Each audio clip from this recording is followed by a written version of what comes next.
kulanti wacan daawadayaal halkan waa channelka xaqiiqa news qodobada warka subaxnimo aad ku daawan doontaan waxaa ka mid ah dawladda federaalka oo wajahaysa halis ay gacmaheeda ku keensatay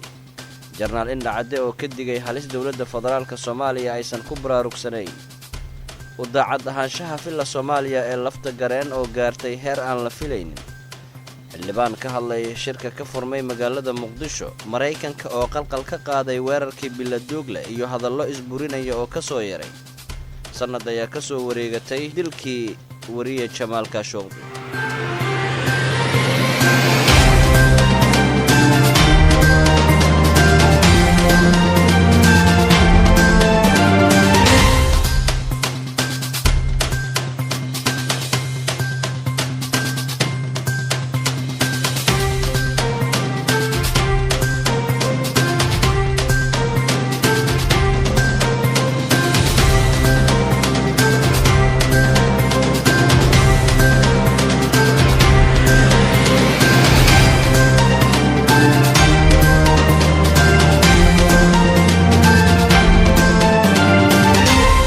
markale kulan wacan waa Arbaco 2 bisha 10 Oktoobar sanada 2019 waxaad ku soo dhawaataan warkii oo fidsan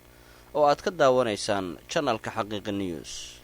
Mareykanka ayaa qalqal ka qaaday weerarkii Biladoogle iyadoona hadallo isburinaya uu ka soo yaray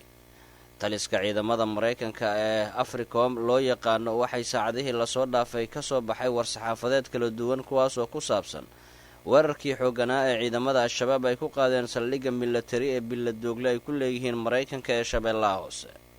weerarka oo ku bilowday gaadiid walxaha qarxa ay ku rarnaayeen oo lala beegsaday saldhigga waxaana xigay ciidamo lugeynayay oo hubaysan oo ka tirsan Al-Shabaab kuwaas oo dagaal degdeg ah ku galay gudaha saldhigga ciidamada Mareykanka ku sugnaayeen gaadiidka qaraxyadu ku rarnaayeen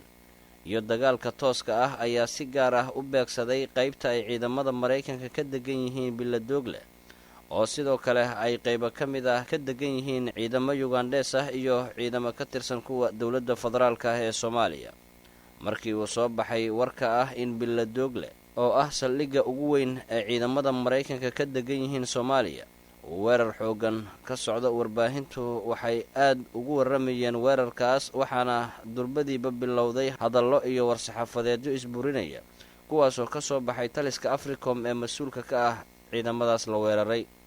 Africom ayaa ugu horeyntii xaqiijiyay in Biladoogle uu weerar ka dhacay isla markaana ay dib ugu sheegi doonaan faahfaahinta sida ay wax uga dhaceen xerada kadib marka ay soo xaqiijiyaan wili waxaad la socotaan wararka xaqiiqa news oo idin hayo maanta oo Arbaco waxa soo baxaya digniino loo jeedinayo dawladda Soomaaliya taas oo ku aadan in laga noqdo istiraatiijiyada qaldan oo lagu maamulo caasimadda Soomaaliya gaar ahaan militariga qobarada dhanka ciidamada ayaa sheegaya in gobolka Shabeellaha Hoose ay ku dayacan yihiin kumanaan ka mid ah militariga Soomaaliya iyo qalab ciidan oo ay haystaan Jarnaal Sheekh Yuusuf Siyaad Indhacade ayaa warbaahinta magaalada Muqdisho ka sheegay in Al-Shabaab ay ku teedsan yihiin in badda iyo webiga iyo gobolada Banaadir iyo Shabeellaha Hoose isla markaana ay gudaha ku jiraan ciidamada Soomaaliya kor waxaa ka jira Al-Shabaab dhanka Muqdisho waxaa ka jira Al-Shabaab waana nidaam qaldan oo halis ku ah amniga dhalinyarada iyo hantida loo dhiibay ayuu yiri Jarnaal Indhacade weerarkii Ceelsaliini waxaa la waayay cid u gurmata ciidankii la laayay sababtoo ah maba jirin qof u gurman kara kuwa kale ayaa halista ku jira ayuu hadalkiisa sii raaciyay Jarnaal Sheekh Yuusuf Indhacade dadka yaqaana gobolka Shabeellaha Hoose ayaa dawladda Soomaaliya kula taliyay in marka hore ay ku dadaasho in Al-Shabaab laga saaro dhulka deexda ah ee gobolka Shabeellaha Hoose kuwaas oo ah meelaha ay ku soo abaabulaan weerarada Muqdisho iyo saldhigyada Shabeellaha Hoose wili waxaad la socotaan wararka oo idin hayo channelka xaqiiqa news xildhibaan Xasan Cabdi Ismaaciil Xasan Yare oo ka mid ah xildhibaanada golaha shacabka baarlamaanka federaalka ah ee Soomaaliya ayaa ka hadlay shirka caalamiga ah ee iskaashiga Soomaaliya ee shalay ka furmay Muqdisho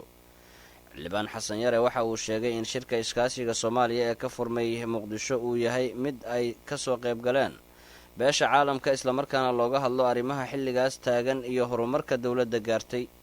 sidoo kale xildhibaanka ayaa tilmaamay in shirkaas ay ka maqan yihiin inta badan madaxda maamul goboleedyada dalka ka jira sida galmudug, jubbaland iyo puntland, isagoo sheegay in arrintaas ay sabab u yihiin madaxda dowladda federaalka ah ee Soomaaliya. Waxa kale oo xildhibaanku sheegay inuu qabo fikir ah in shirkaas qodobada ka soo baxaya aysan ahaan doonin kuwa meel gaara maadaama aan loo dhammayn shirka. waa sida uu xildhibaanka aragtidiisa siyaasadeed ku cabiray. channelka xaqiiqa news ayuu wararkaas idinkaga imaanayaa. mar kale wax wanaagsan ayaan idin leenahay akhyaarta qadarinta iyo qiimaha inaga mudan. u daacad ahaanshaha filla Soomaaliya ee madaxweynaha maamulka Koonfur Galbeed lafta gareen oo gaartay heer aan la filaynin. waxay ahayd xaalad la filayay in magaalada Baydhabo ee xarunta gobolka Baay iyo guud ahaan Koonfur Galbeed Soomaaliya ay noqdaan deegaano ka mamnuuca shirarka siyaasadeed ee dowladda looga soo horjeedo, balse dad badan ayaa aaminsanayn in uu heerkaas gaari doono. caburin, handadaad iyo xarig joogta ayay wajahayaan shacabka ku nool magaalada Baydhabo ee xarunta gobolka Baay ee aan la dhacsanayn qorshaha dowladda Soomaaliya ee xaaladda dalka.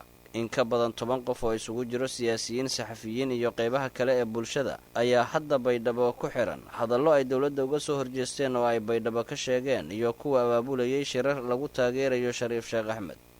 warkaas channelka xaqiiqa news ayuu idinkaga imaanayaa.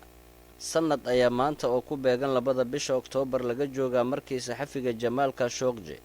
lagu dhex dilay qunsuliyadda uu Sacuudiga ku leeyahay magaalada Istanbul ee dalka Turkiga. madaxweynaha dalka Turkiga Rajab Tayyip Erdogan ayaa ballan qaaday in dowladdiisu ay sii wadi doonto dadaalada ku aadan iftiiminta dilkii wuxuushnimada ahaa ee lagu khaarijiyay Jamaal Khashoggi oo ahaa saxafi u dhashay dalka Sacuudiga. Khashoggi ayaa ahaa saxafi magangelyo ku deganaa Mareykanka. wuxuu ka mid ahaa dadka maqaalada ku qora wargeyska Washington Post ee ka soo baxa magaalada Washington DC, wuxuuna ka mid ahaa dadka naqdiya siyaasadda dhaxal sugaha Sacuudiga Maxamed bin Salmaan. hay-adda sirdoonka dibadda Mareykanka ee CIA iyo qaar ka mid ah dowladaha reer galbeedka ayaa rumaysan in dilka Khashoggi uu amray Maxamed bin Salmaan. warkii subaxnimada kala socoteen channelka xaqiiqa news akhyaaray waa naga intaa. waad ku mahadsantihiin sida oo qaaliga ah aad u daawanayseen warkayaga subaxnimo.